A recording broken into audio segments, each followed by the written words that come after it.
Hi everyone, नमस्कार। आज के वीडियो में हम प्रियम्बल के पार्ट 2 को डिस्कस करेंगे, जहाँ पे कुछ इम्पॉर्टेंट एस्पेक्ट्स प्रियम्बल के रह गए थे। लास्ट वीडियो में हमने बात किया था कि प्रियम्बल एग्जैक्टली है क्या और प्रियम्बल की सिग्निफिकेंस क्या है इंडियन कॉन्स्टिट्यूशन से रिलेट करते हुए। ठीक है, so in last video in the part 1 of the preamble we have learned that preamble is the ornamental or the decorative part of the Indian Constitution. It is not enforceable in the court of law and it can be amended. So 368 article जो है वो valid है and constitution का part है preamble. So article 368 and Indian Constitution is very well has a part of preamble in it, right? So चलिए आगे बढ़ते हैं. Now, I have already told you in the last lecture about 5 ideals and 4 aspirations in the preamble, right? We the people of India. This means कि preamble derives its power from people of India, right? So preamble derives its power from people of India, right? Having solemnly resolved to constitute India into a sovereign, socialist, secular, democratic republic. तो ये 5 ideals हैं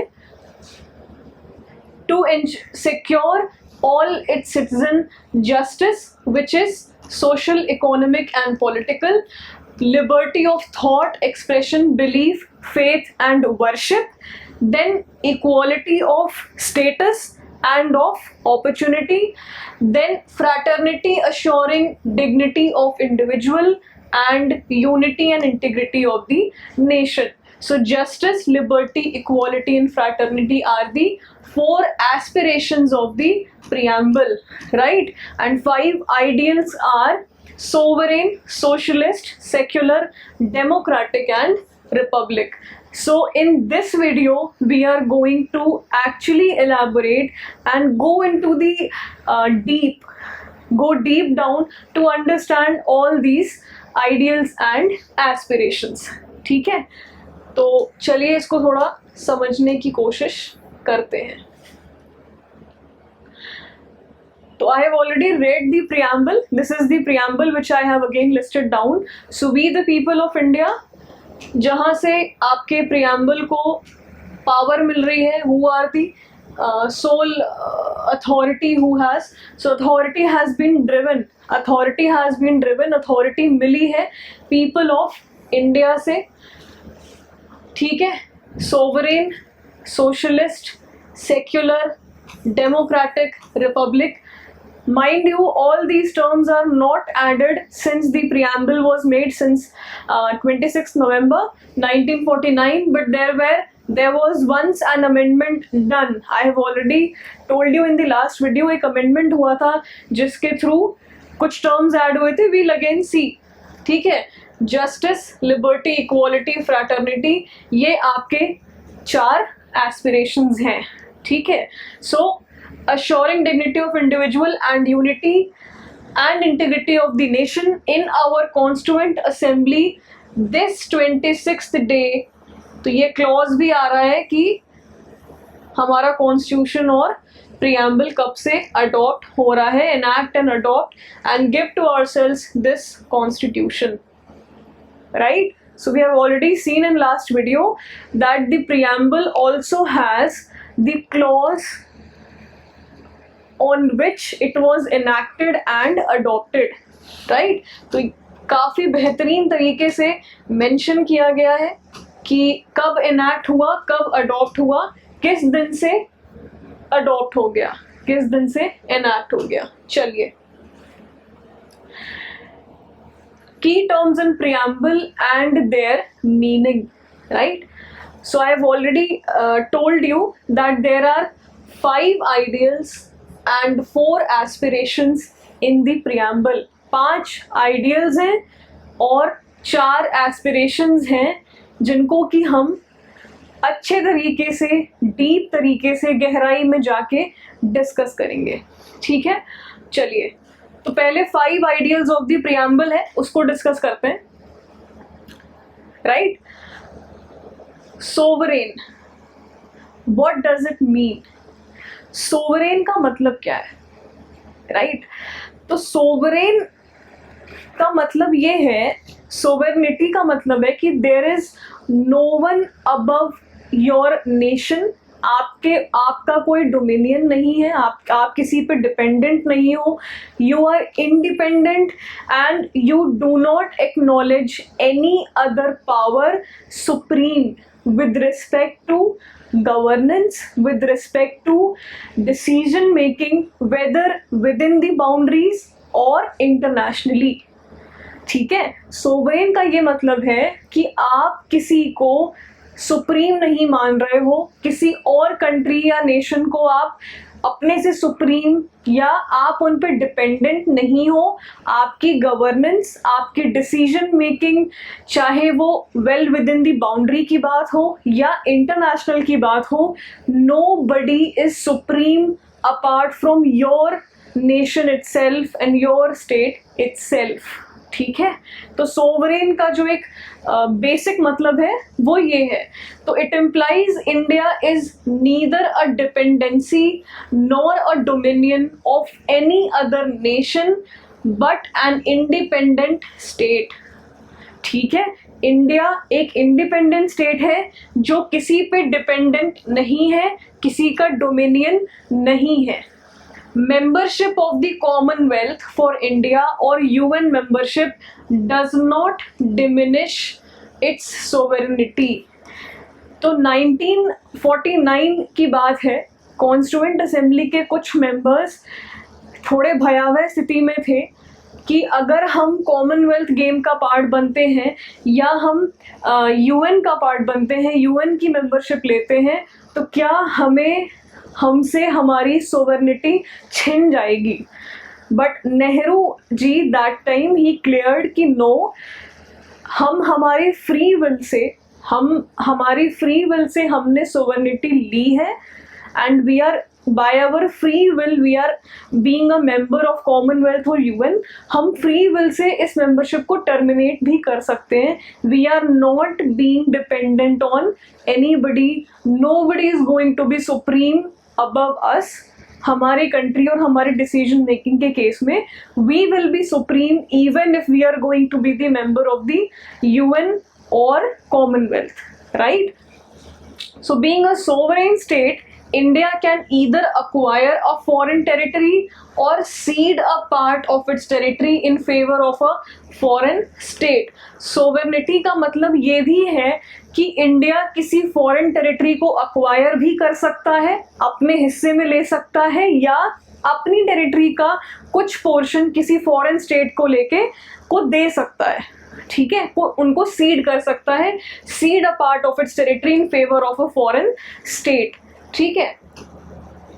चलिए,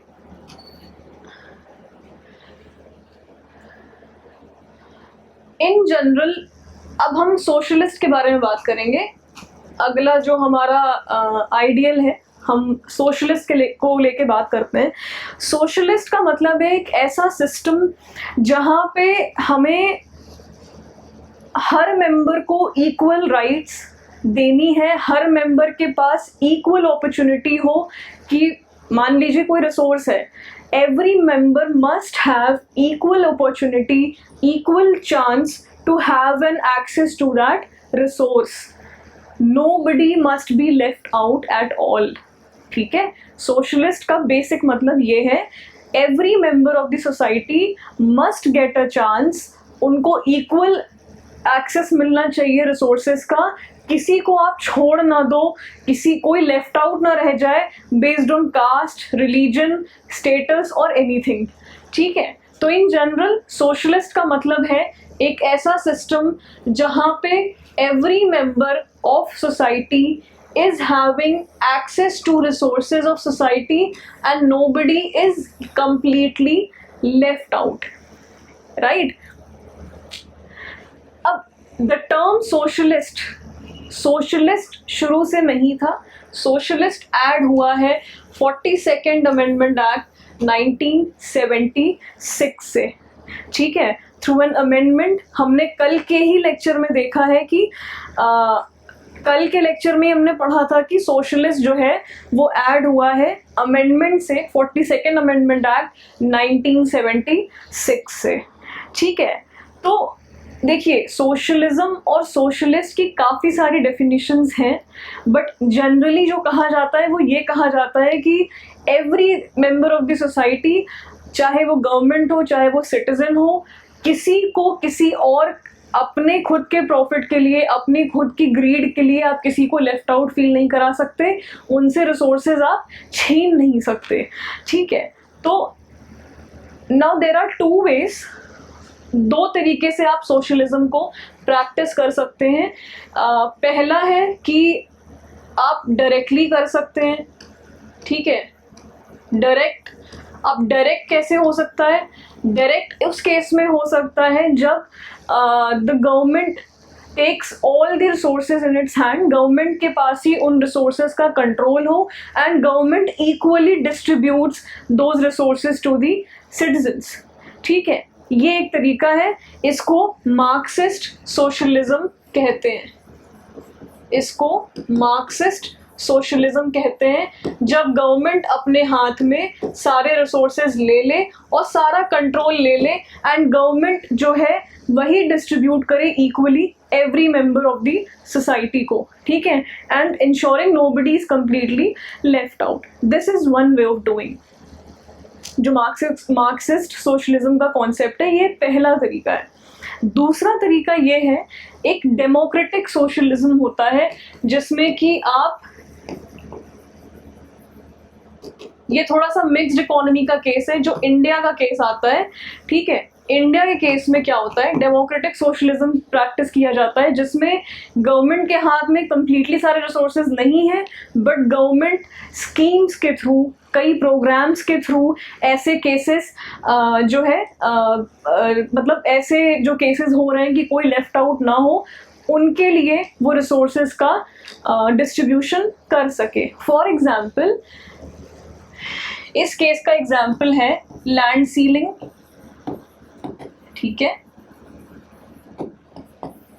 दूसरा PDS, public distribution system. तीसरा, कई ऐसे programme जो below poverty line वाले लोगों के लिए चला रही है गवर्नमेंट, ठीक है। और तो ऐसा करके जो है मतलब see you can't have a nationalistic approach democratic socialism के केस में, because India is a mixed economy, और मिक्स्ड इकोनॉमी के केस में you can't have all the power with the government. तो गवर्नमेंट अपने एंड से कुछ स्कीम्स के थ्रू जो है वो आपके सोसाइटी को प्रोवाइड कर सकती है, ठीक है। तो however various provisions in the constitution existed indicated that the socialistic nature of our constitution, ये अपना जो कॉन्स्टिट्यूशन है ना, अभी हमने बात करी इंडिया के बारे में, अभी हमने बात करी है कि इंडिया का जो सोशलिस्टिक स्ट्रक्चर है वो एक जो है वो आपका कहाँ से आ रहा है, वो है डेमोक्रेटिक सोशलिज्म है। और वो एग्जाम्पल के तौर पे हम देखेंगे डीपीएसपीज में भी है। डीपीएसपी के जो सोशलिस्टिक प्रिंसिपल्स हैं, जहाँ पे ये बात कही गई है कि आपको वेलफेयर ऑफ द पीपल देखना चाहिए, आपको न्यूट्रिशन को लेके उन्होंने बात करी है, और basically welfare of the society को लेके बात करी है। डीपीएसपी का जो ये सोशलिस्टिक प्रिंसिपल्स वाला प्रोविजन है, that very well talks about the concept of socialism, right. चलिए, the Congress Party adopted a resolution of socialism, supporting socialism way back in 1955, ठीक है। कांग्रेस पार्टी ने रेजोल्यूशन अडॉप्ट किया था 1955 में ही, ठीक है। इंडियन स्टाइल जो है वो डेमोक्रेटिक है, अभी हमने समझ लिया है इसको, जहाँ पे दोनों public and private enterprises are encouraged, ठीक है, अभी हमने समझा है। इसके बाद this is opposed to communist socialism. Democratic socialism जो है वो अपोज किया जाता है कम्युनिस्ट सोशलिज्म के, जहां पे स्टेट डिसाइड्स एवरीथिंग। यही है मार्क्सिस्ट जो है, जहां पे states decide everything under the sun concerning distribution and usage of the resources, ठीक है। Indian socialism is a blend of Marxism and Gandhian socialism, ठीक है, Gandhian socialism with heavy leaning towards the latter, heavy leaning towards the Gandhian socialism, क्योंकि DPSP में भी socialistic principles हैं, जहां से हमें समझ आता है कि इसका जो bend है वो towards the Gandhian socialism है, towards the welfare of people, public enterprises, private enterprises, सबको encourage किया जाता है कि आप जो है डिस्ट्रीब्यूशन ऑफ रिसोर्सेज को इस तरीके से करिए कि कोई लेफ्ट आउट ना रहे। और there is also one more concept known as Fabian socialism. What does this mean?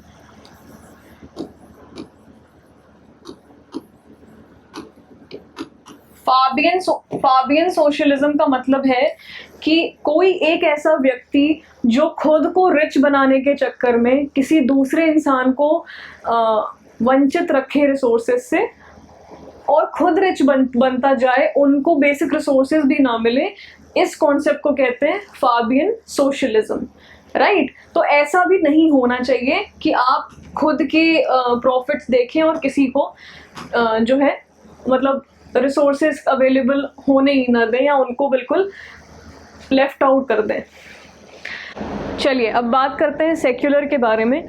Secular add हुआ है थ्रू 42nd अमेंडमेंट एक्ट 1976 में, ठीक है। 42nd अमेंडमेंट एक्ट 1976 में ये वर्ड अमेंडमेंट के थ्रू ऐड हुआ था कॉन्स्टिट्यूशन में, राइट।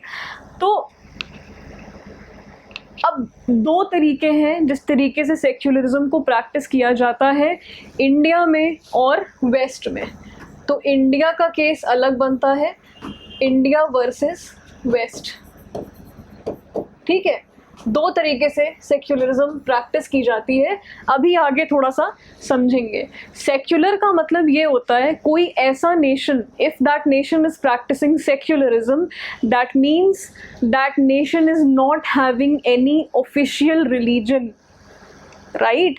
कोई ऑफिशियल रिलीजन उस स्टेट का नहीं है, no official religion, it respects all the religion as in case of India. और वेस्ट के केस की अगर बात करें तो उनके जो स्टेट डिसीजंस होते हैं, जो एडमिनिस्ट्रेटिव डिसीजंस होते हैं, वो कंप्लीटली इग्नोर करते हैं किसी भी रिलीजन को। ऐसा इंडिया के केस में नहीं होता है। इंडिया के केस में हमारे पास ऑफिशियल हॉलीडेज़ होती हैं अलग अलग रिलीजन की, चाहे वो ईद हो, दिवाली हो, गुड फ्राइडे हो, ठीक है। हर रिलीजन की रिस्पेक्ट की जाती है, किसी एक रिलीजन पे फोकस ना करके सारे रिलीजन की रिस्पेक्ट करते हुए हम इंडिया में सेक्युलरिज्म को प्रैक्टिस करते हैं, ठीक है। अब कैसे सेक्युलर को इंडिया के केस में समझा जा सकता है ये थोड़ा सा देख लेते हैं। तो सुप्रीम कोर्ट ने 1974 में कहा, although the secular state was not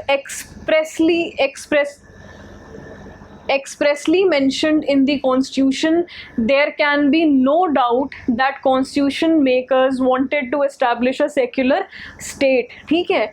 तो सुप्रीम कोर्ट ने ये कहा कि सेक्युलर स्टेट जो है वो मतलब बहुत ब्रॉडली या कंप्लीटली मेंशन्ड नहीं था कॉन्स्टिट्यूशन में, बट ऐसा नहीं कहा जा सकता कि कॉन्स्टिट्यूशन मेकर्स सेक्युलर स्टेट बनाने की कोशिश या उनकी इच्छा ऐसी नहीं थी, ऐसा नहीं कह सकते हैं, ठीक है।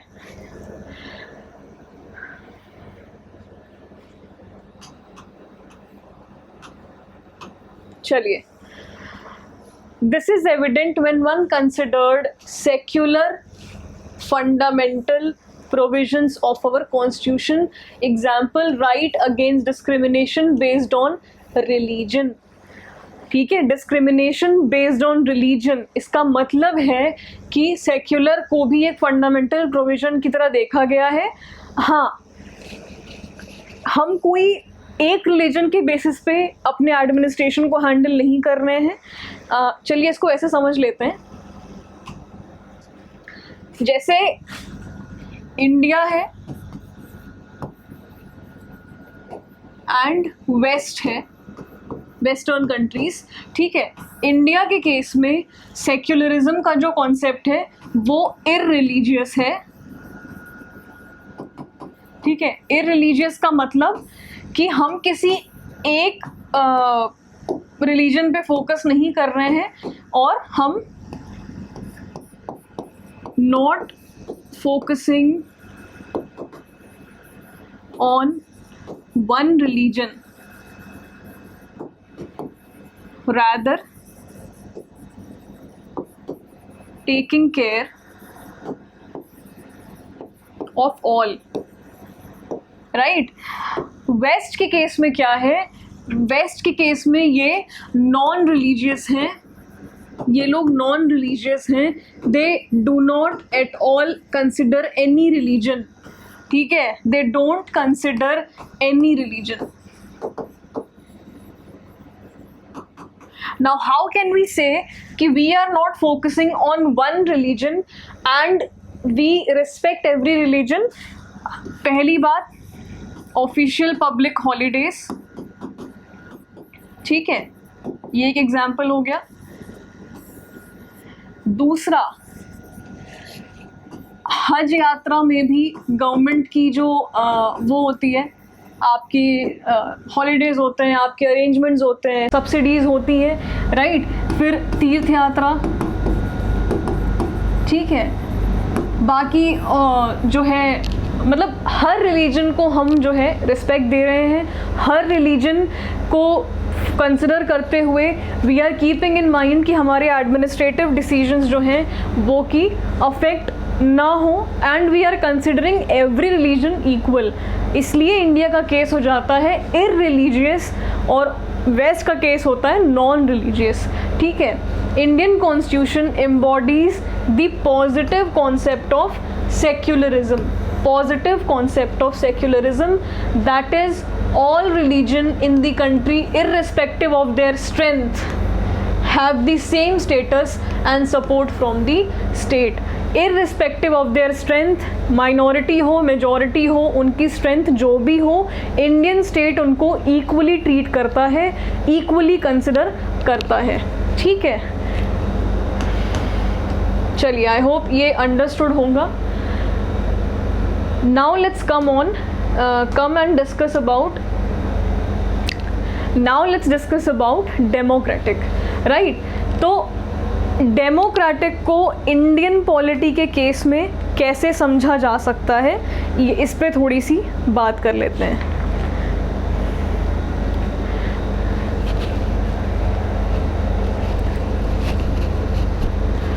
चलिए, तो डेमोक्रेटिक की बात करते हैं. डेमोक्रेसी को इंडियन पॉलिटी के केस में कैसे समझा जा सकता है. Let's talk about this.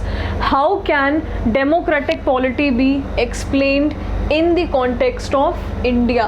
ठीक है, डेमोक्रेटिक पॉलिटी को कैसे एक्सप्लेन कर सकते हैं इंडिया के केस में. तो देखिए,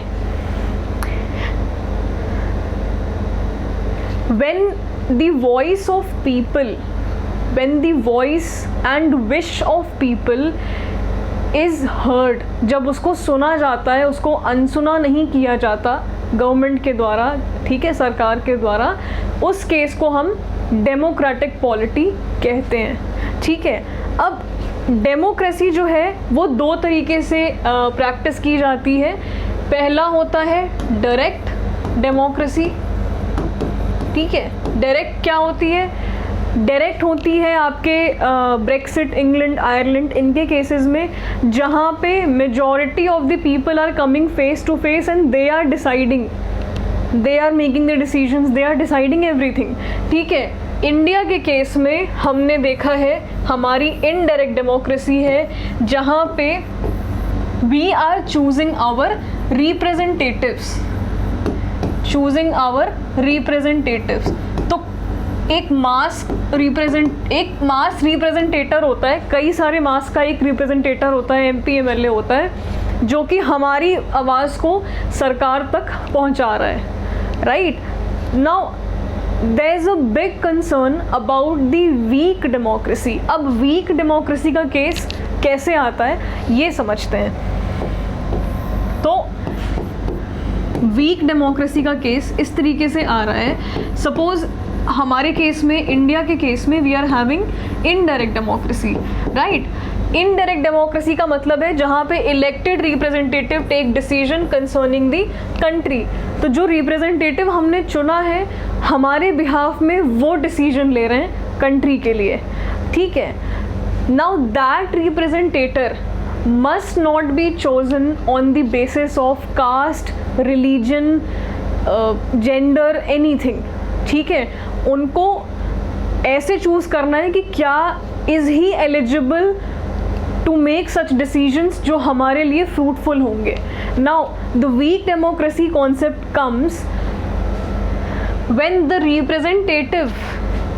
representative is not able to take such decisions in the favor of his constituency, ठीक है। वो हमारी कॉन्स्टिट्यूंसी के हित में ऐसा कोई फैसला नहीं ले पा रहे हैं, हमारे लिए प्रोज एंड कॉन्स वो डिसाइड नहीं कर पा रहे हैं। वीकर डेमोक्रेसी कब पड़ती है? दो केसेस हैं, इंडिया का पॉपुलेशन और इंडिया की illiteracy, right. Illiteracy is the biggest reason where people are not able to understand what is good for them, what is not good for them, और वो they just go into the masses and they just go and choose their representative, but they do not know, उन्हें actually में नहीं पता है, they are not able to analyze who is better for them, who is not, right. That's where the concept of weak democracy comes. Also in the case of media एक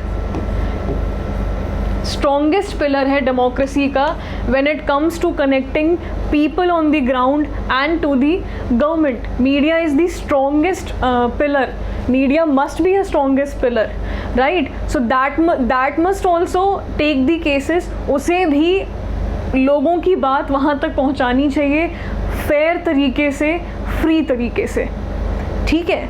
तो यहाँ हमने discuss किया weak democracy का concept. Just because illiteracy की rate है, people are not able to choose the better representatives, ठीक है।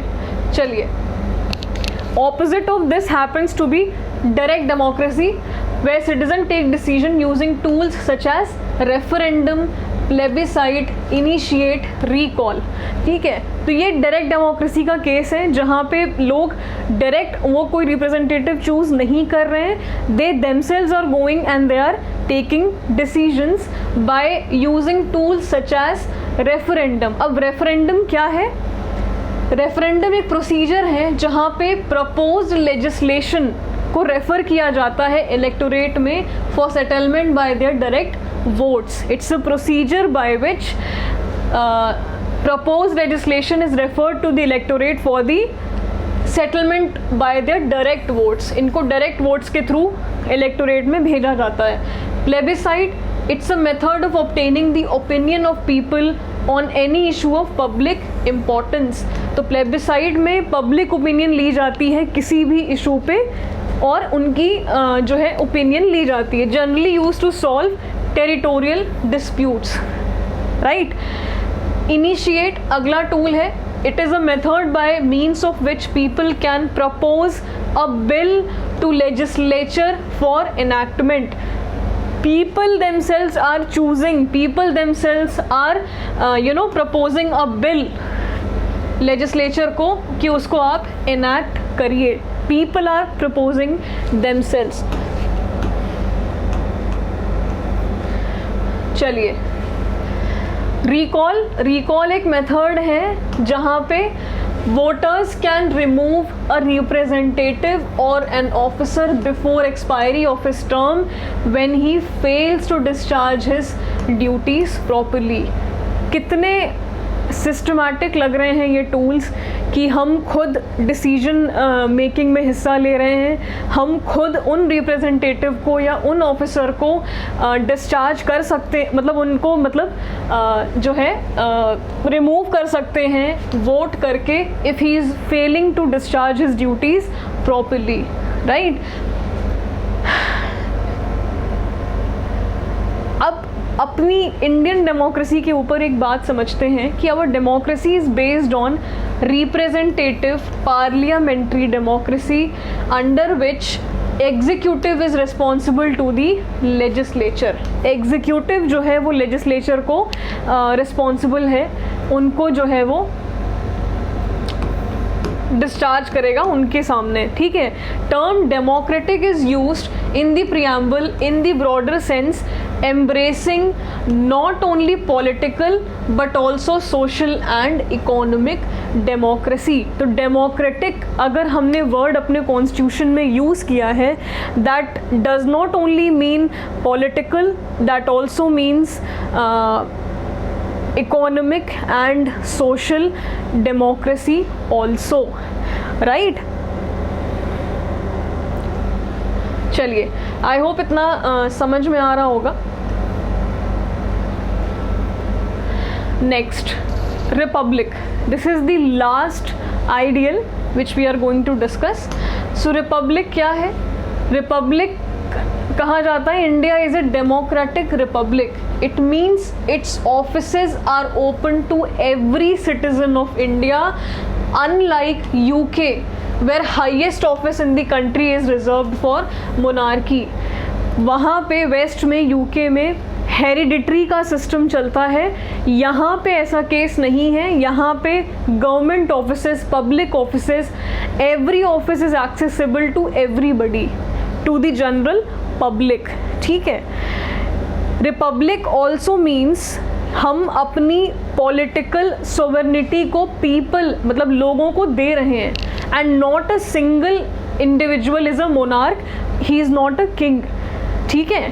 तो पॉलिटिकल सोवरेनिटी को भी हम लोगों में दे रहे हैं, एक कोई सिंगल इंडिविजुअल किंग या मोनार्क की तरह एक्ट नहीं कर सकता रिपब्लिक के केस में। Therefore, the term republic in our preamble indicates that India has an elected head called the president who is elected indirectly for a fixed tenure of 5 years। India के case में, India का democratic Republic कहा जाता है, India के case में president को elect किया जाता है for a fix term of 5 years and he is the elected head, ठीक है, रिपब्लिक डेमोक्रेटिक के डेमोक्रेसी के केस में।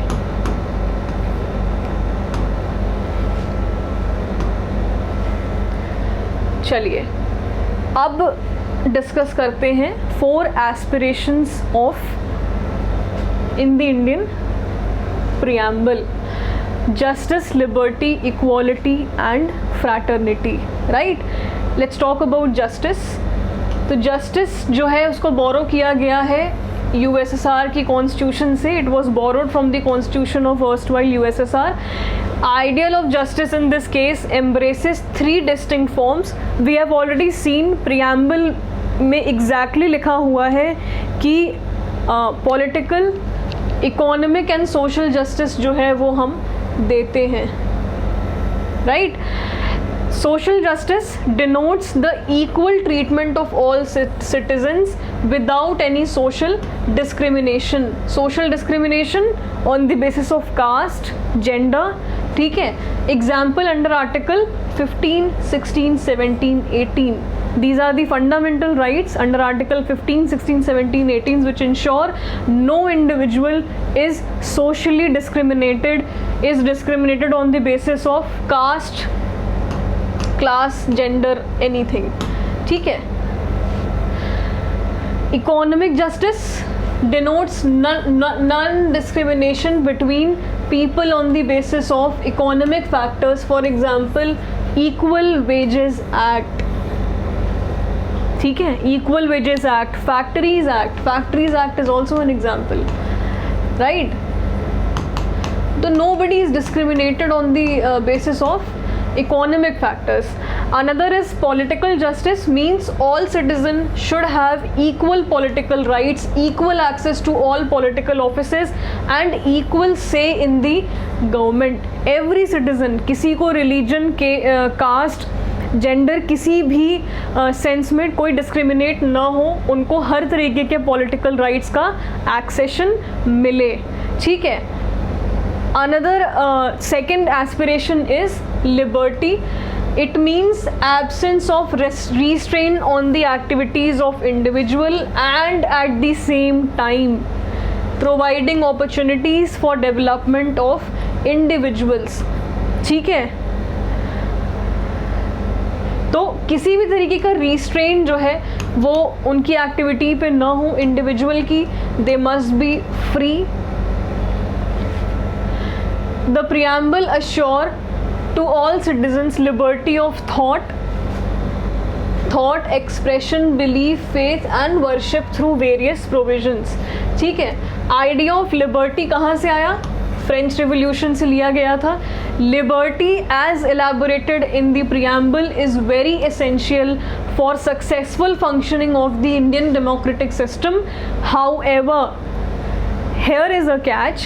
Liberty does not mean license to do what one likes and has to be enjoyed within the limitations mentioned in the constitution itself. If constitution is providing liberty to the people of India, it is also providing the provisions of the limitations, right? किस limit में रह के आप अपनी liberty को exercise कर सकते हैं. सो in brief, the liberty conceived by the preamble or fundamental right is not absolute but qualified. Absolute अगर होती तो people could have used it in without any restraint or limitation. ठीक है. Absolute नहीं है, qualified है. Constitution is also providing the limitations under which liberty is to be exercised. Right? Next, equality. तीसरी aspiration है equality. Equality means absence of special privileges to any section of the society. किसी एक section को special privilege दिया जाए, बाकी sections को उस प्रिविलेज से वंचित रखा जाए या उनको इक्वल ट्रीट ना किया जाए. This is the meaning of equality. And provision of adequate opportunities for all individuals without any discrimination. ठीक है. Equality mentioned in the preamble embraces civic, political and economic equality. Right? This idea was borrowed from French Revolution. Various provisions give effect to this principle. Constitution में भी right to equality mentioned है fundamental rights में. Last one is fraternity. ठीक है. Sense of brotherhood. तो idea was borrowed from French Revolution. Fraternity means a sense of brotherhood. Preamble declares that fraternity has to assure two things. Number one, dignity of the individual and unity, and दूसरा integrity of the nation. तो dignity of the individual must also be assured. ठीक है. and दूसरा is unity and integrity of nation. तो sense of brotherhood will also bring unity and integrity in the nation. Right. तो constitution जो है वो जो है ये डिक्लेयर कर रहा है. The word integrity was added through 42nd amendment act 1976. Right. The Constitution tries to promote a sense of fraternity through system of single citizenship. ठीक है. अगर हम इंस्टेंस पूछेंगे कि किस तरीके से फ्रैटर्निटी को प्रमोट किया जा रहा है, तो single citizenship and provisions included in fundamental duties. Doctor KM. Munshi opinion that dignity of the individual signifies that constitution not only ensures material betterment and maintain a democratic setup, but it also recognizes the personality of every individual is sacred. Every individual's personality is sacred, और सिर्फ एक material betterment constitution ना दे, it must consider the integrity of the individual as sacred. ठीक है, so this is the meaning of fraternity. So this was it for today's lecture, and with this we have completed the topic of preamble. In next class I'll be starting with fundamental rights. I hope these concepts are clear to you. Even in case these are कोई भी concept अगर आपको नहीं समझ में आया है, please comment down in the comment section and I'll try to answer your queries. Right? Thank you and namaskar. I'll see you in the next video.